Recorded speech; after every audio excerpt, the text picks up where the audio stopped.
आज हम बताएंगे estimation of overhead and underground cable, जिसमें हम ओवरहेड लाइन का बताएंगे। ये अंडरग्राउंड का लिखा है, ये बाद में बताएंगे। ओवरहेड का बताएंगे, इसके कुछ स्टेप्स हैं। सबसे पहले taking execution preparation, single line diagram बनाएंगे। उसके बाद नंबर ऑफ पोल कैलकुलेट करेंगे। उसके बाद हम लेंथ ऑफ कंडक्टर यानी कि phase wire, neutral wire, earth wire का लेंथ कितना है वो कैलकुलेट करेंगे। फिर जितने आइटम्स रहेंगे इनके नाम लिख लेंगे और कैलकुलेशन। फिर प्रिपरेशन लिस्ट बनाएंगे हम मटेरियल की। उसके बाद लेबर चार्जेस, फिर टोटल कॉस्ट। ये अंडरग्राउंड केबल के लिए है, ये बात बताएंगे। यहाँ से स्टेप फर्स्ट आता है टेकिंग एग्जीक्यूशन। इसमें क्या है, ओवरहेड लाइन सीधी रेखा में डालनी है, ये हमेशा लिखना, क्योंकि नॉर्मल जो भी लाइन होगी वो हमेशा सीधी लाइन में ही होगी। दूसरा क्या है, लाइन सपोर्ट 11 मीटर लंबा स्टील ट्यूबुलर पुल होगा। मैक्सिमम चांस यही रहेगा, ये सारे केसों में अप्लाई हो जाता है, इसलिए 11 मीटर लंबा स्टील ट्यूबुलर पुल ये सब में लिख सकते हैं। फेज वायर कब लिखेंगे, अगर हमारा 400 वोल्ट के लिए वो ओवरहेड लाइन कह रहा है तो हम AAC का वायर दे देंगे। डबल AC वायर 7/3.10 mm का लगाएंगे। और अगर वो हमसे 11 kV या उससे ऊपर की लाइन डालने को कह रहा है तो हम ACSR वायर लगाएंगे, जो कि 6/1 2.79 मीटर होगा। ठीक है। उसके बाद चौथी लाइन ये कह रही है स्टार्टिंग तथा एंडिंग पोल H पोल होगा, यानी कि जो हम पहला पोल लगाएंगे वो H शेप में होगा और लास्ट पोल भी H शेप होगा, यानी कि दो पोल मिलकर एक पोल बनेगा, पहला और लास्ट वाला। उसके बाद सिंगल लाइन डायग्राम में आ जाते हैं। तो देखो न्यू लाइन के लिए क्या होगा, यहाँ से हमने एक नई लाइन डाली है, मतलब यहाँ से हमने पोल शुरुआत की है और हमने यहाँ तक पोल लगाया। हमें यहाँ पे पहले से कोई लाइन नहीं थी, हमने यहाँ से शुरू की, यहाँ पे लगाई है बस। ठीक है। अगर कोई स्पैन, ये अर्थिंग का है, ये स्टे वायर के निशान है, और ये रोड के लिए है, टेलीफोन वायर के लिए अर्थिंग है, ये रेलवे लाइन है, स्टे वायर है। एग्जिस्टिंग लाइन होगी, क्या मतलब है, एक लाइन पहले से जा रही है, उससे हमने दूसरी लाइन को लिया है, यानी कि हमने यहाँ से एक और लाइन डाली है इस लाइन में से लेकर। ठीक है। अब तीसरा स्टेप आता है calculation of number of poles. तो उसका ये फॉर्मूला है, number of pole is equal to overhead line length जितनी होगी अपॉन स्पैन +1। ये हमेशा याद रखना है, ये इसको P से डिनोट किया है हमने, आगे मतलब कुछ कैलकुलेशन में उसका यूज़ होगा, इसीलिए P से डिनोट किया है। तो जितनी भी लेंथ होगी लाइन की, जैसे 500 मीटर की लेंथ है, इसमें एग्जांपल हमने लिया है 11 kV की लाइन है, 500 मीटर लेंथ है और इसका स्पैन 50 मीटर है, तो नंबर ऑफ पोल कितने होंगे, हमने मान लिया इसकी लेंथ कितनी है 500 मीटर और स्पैन 50 है और +1, तो इसको काटेंगे तो 10 से कटेगा, 10 + 1 11। तो नंबर ऑफ पोल्स कितने आ गए इसके 11 जगह पर, मतलब हमें पोल्स लगाने हैं। स्टार्टिंग और एंडिंग पोल को हम H पोल बनाएंगे, तो वहाँ पे एक की जगह दो पोल लगाएंगे। जैसे कि हमारा स्टार्टिंग एंड है, जैसे कि इसमें दिखा रहे हैं हम, ये वाला स्टार्टिंग एंड है और ये एंडिंग एंड है, तो यहाँ पे हमें दो खम्भे गाड़ने पड़ेंगे, एक नहीं गाड़ना पड़ेगा। और यहाँ पे भी, क्योंकि हमें लास्ट में ज़्यादा ज़रूरत पड़ती है, स्ट्रेंथ ज़्यादा रहे, इसलिए हम यहाँ दो गाड़ेंगे, यहाँ दो गाड़ेंगे, पर गिना एक ही जगह। इस लाइन में हम यहाँ पे हैं तो दो, पर अब लाइन सिंगल लाइन डायग्राम बनाएंगे तो एक ही दर्शाएंगे। और नंबर ऐसे लिखेंगे हम, 9 लिखा है बट यहाँ पे हैं कितने 11, क्योंकि एक यहाँ पे लगा है, यहाँ पे लगा है। ठीक है। अब देखो न्यू लाइन के बताया कि 2 नंबर ऑफ पोल्स हम प्लस करेंगे और एग्जिस्टिंग लाइन के लिए 1 नंबर ऑफ पोल प्लस करेंगे। क्यों करेंगे, देखो इसमें हमें यहाँ पे एक हम नई लाइन गाड़ रहे हैं, तो हम पास एक पहले से नहीं होगा ना, यहाँ पे हमें 2 ही लगाने पड़ेंगे, तभी हमारा H पोल बनेगा, और यहाँ पे भी 2 ही लगाने पड़ेंगे। अब यहाँ पे क्या है, एक पोल पहले से है ना हमारे पास, ये पुरानी लाइन है, इसमें एक पोल है और इसमें हमने एक और पोल गाड़ा है, एक और पोल गाड़ा है जिससे ये H बना है, इसलिए हमें एक पोल की ज़रूरत पड़ती है। यहाँ पे हमने कुछ नहीं किया है, यहाँ पे H पोल तो बनाना पड़ेगा ना, इसलिए हमने एक पोल जोड़ा है इसमें, जबकि हमें एक यहाँ जोड़ा है, एक यहाँ जोड़ा है, तो 2 पोल हो गए। इसमें हमने यहाँ नहीं जोड़ा है, यहाँ जोड़ा है, इसलिए एक पोल का यूज़ करेंगे हम एग्जिस्टिंग लाइन के लिए। ठीक है। ये हमने इसमें लिखा है, पढ़ लेना, बाकी तो ये है एग्जाम्पल बता दिया हमने।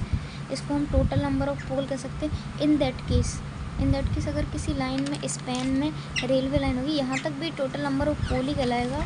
और जैसे अगर मान लो स्पैन में रेलवे लाइन हो गई या उसके सिरे पर H पोल होंगे, जैसे कोई रेलवे लाइन लगेगी तो उसमें H पोल होगा। अगर रिवर होगी, रेलवे और रिवर, इसमें हमने रेल लिखा अकेला, पर रिवर भी होगा, इसमें हम बता देते हैं, रेल अकेला लिखा है, इसमें रिवर भी होगा, रिवर पेन नहीं चल रहा, रिवर होगा, याद रखना। इसमें रेलवे लाइन और रिवर होगी तो हमें स्पैन जो होगा ना उसके इस सिरे, जैसे कि ये रेलवे लाइन है ना, इसका एक सिरा और यहाँ पे 2 पोल होंगे, यानी कि H पोल लगेंगे, तो हमें 2 पोल ऐड करने पड़ेंगे, रेल हो या रिवर हो। ठीक है। तो हमें अगर देखो न्यू लाइन होगी तो जितने पोल होंगे उसमें 2 होगा, और एग्जिस्टिंग होगी तो भी हमें 2 एक्स्ट्रा ऐड करने पड़ेंगे, क्योंकि रेलवे के लिए ऐड करने पड़ेंगे, ठीक है, और रिवर के लिए 2 एक्स्ट्रा ऐड करने। तो ये हमारा जो आ जाएगा वो होगा टोटल नंबर ऑफ पोल्स, ठीक है। बाकी अब चौथा नंबर पॉइंट आता है हमारा calculation length of phase wire. Phase wire हम कैलकुलेट कैसे करेंगे कि length of overhead line into multiply 3। जैसे कि हमारे 500 मीटर की लाइन है, उसमें 3 का मल्टीप्लाई कर देंगे, क्योंकि 3 वायर जाएंगे फेज वायर, 3 फेज लाइन जाएगी ना, तो हमारा इसका मल्टीप्लाई करेंगे तो हमारी लेंथ आ जाएगी।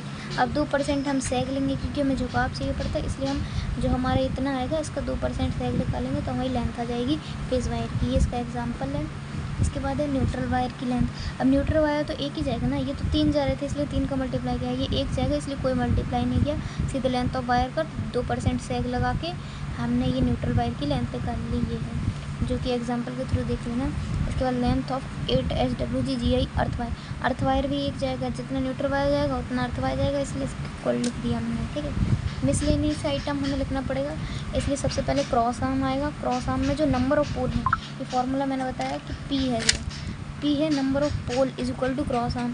क्योंकि हम H पोल लेते हैं ना, ये जो पोल हमने ऐड किए थे, ये पोल ऐड किए थे हमने 2 और 1, ये तो मतलब बना के H पोल बना के बनता तो एक है ना, तो इंसुलेटर और क्रॉस आर्म एक ही लगेगा उस पोल पे, इसलिए हम इनको नहीं, इस वाले को आगे के कैलकुलेशन के यूज़ करते हैं। ये बस नंबर ऑफ पोल कितने रहते हैं उसके लिए यूज़ होता है, ठीक है। हम कहाँ थे, cross arm, number of cross arm, तो जितने पोल होंगे उतने क्रॉस आर्म होंगे। हम हमेशा फ्लैट टाइप यूज़ करेंगे और विथ क्लैंप के साथ, MS channel flat type cross arm कहेंगे। जितने नंबर ऑफ पोल होंगे उतने लिखेंगे। हमने एग्जांपल लिया था 11 पोल, तो हमने यहाँ पे 11 लिखे हैं। इंसुलेटर क्या होगा, 2 ही टाइप की लगाइए, और एक्स्ट्रा लगाएंगे दिमाग ख़राब होगा, इसलिए पिन टाइप और circle type.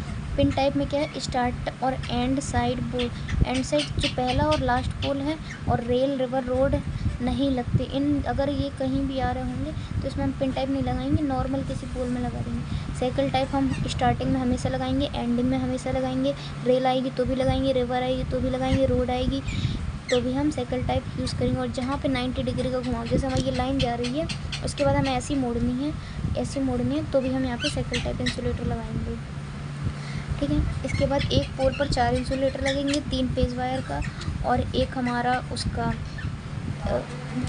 Phase wire neutral wire का। इसमें 5 होंगे, 5 ही होंगे, क्योंकि एक अर्थ वायर भी है, इसलिए यहाँ पे 5 इंसुलेटर लगेंगे।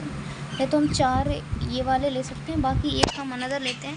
फ़िलहाल यहाँ पे 4 लिख लेंगे, बाकी इसको हम बाद में बताएंगे। 4 रखिए अभी, ठीक है। इसके बाद पहले और आखिरी पोल को छोड़कर सब में पिन टाइप लगे, फर्स्ट और लास्ट पोल को छोड़ के हम सब में पिन टाइप इंसुलेटर लगा देंगे। बाकी पहले और आखिरी पोल में साइकिल टाइप लगाएंगे। अगर किसी स्पैन में रेल रिवर रोड आएगी तो साइकिल टाइप इंसुलेटर लगा देंगे। न्यू और एग्जिस्टिंग लाइन दोनों में सेम तरीके का नंबर पोल होंगे। ऐसा नहीं होगा नंबर ऑफ इंसुलेटर की जैसे हमने ये अलग थे, मतलब ये एग्जिस्टिंग है और इसमें हमने एक पोल कम किया था ना, इससे कोई दिक्कत नहीं, जितना हमारा उसमें निकलेगा नंबर ऑफ इंसुलेटर इतने इसमें आएंगे। क्योंकि यहाँ बनेगा H, यहाँ पे भी बनना है H, बस एक पोल इसमें कम लेते हैं क्योंकि पहले से लगा होता है, इसलिए। अगर लाइन सीधे 90 डिग्री टर्न लेगी तो हम साइकिल टाइप जो कि हमने बता दिया यूज़ करेंगे। अब stay arrangement set, stay arrangement का क्या है कि फर्स्ट पोल और लास्ट पोल में हम 2 लगाएंगे, मतलब एक जो पहला पोल है इसमें हम 2 लगाएंगे और लास्ट पोल में भी 2 लगाएंगे।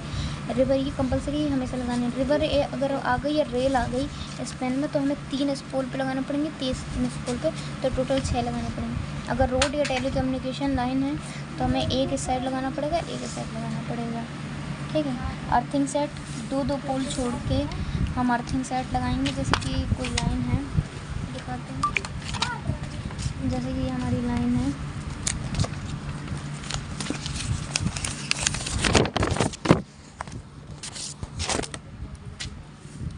ये लाइन है, हर तीसरी पोल 1 2 3 4 5 कुछ इस टाइप की लाइन है। तो ये पहले पे तो लगेगा ही लगेगा, फिर 2 छोड़ के हम तीसरे पे लगाएंगे, फिर 2 छोड़ के पोल होगा उस पर अर्थिंग सेट कंपलसरी है, ठीक है। डेंजर प्लेट जितने नंबर ऑफ पोल होंगे उतने डेंजर प्लेट होगी। जंपर वायर अभी कंफर्म नहीं है, जंपर वायर हम देख के बताएंगे। बारबेट वायर होते कांटे का तार होता है जो कि हर पोल पर 5 मीटर लगेगा। जो टोटल नंबर ऑफ पोल आएंगे उससे 5 का मल्टीप्लाई करेंगे तो बारबेट वायर की लेंथ आ जाएगी। फिर एल्यूमिनियम वायर जो हमारा एल्यूमिनियम वायर होगा इंसुलेटर पे जो हमारा कंडक्टर वायर होगा उसको कसने के लिए यूज़ करते हैं। जितने नंबर ऑफ पोल होंगे उतना 3 से मल्टीप्लाई करेंगे तो एल्यूमिनियम वायर आ जाएगा। इसके बाद हमें लिस्ट आ जाएगी, लिस्ट ये देख लेना। उसके बाद हमारा ये लेबर चार्ज है, कॉन्टीजेंसी चार्ज है, सुपरविज़न, ये 10% होता है और टोटल कॉस्ट है।